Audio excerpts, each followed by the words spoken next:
Би ги оделил двете болести, грипот и морбилите. Грипот е сезонски, очекувана е оваа бројка на пациенти, мора да потенцирам дека и дури процентуално помало во однос на минатите години, тоа е нешто што се очекува, тоа е нешто што се случува во сите земји во регионот. Меѓутоа, морбилите е нешто што требаше порано да се направи за да се спречи. Тоа е евидентно дека е резултат на падот на колективниот имунитет. Со Светска здравствена организација започнаме со работката на оваа тема уште минатата година.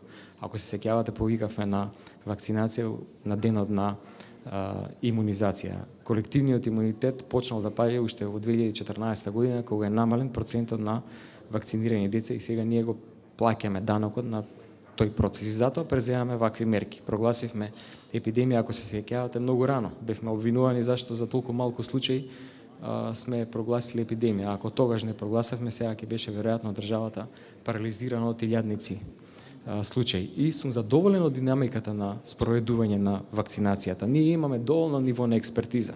Има врни експерти кои што со години работеле во овој систем, јас верувам дека ќе ги ставиме крај, но со сите други мерки кои што ќе продолжиме да ги спроведуваме, како забрана за прием на невакцинирани деца во градинки, не дозволиме во иднина да се случуваат вакви работи.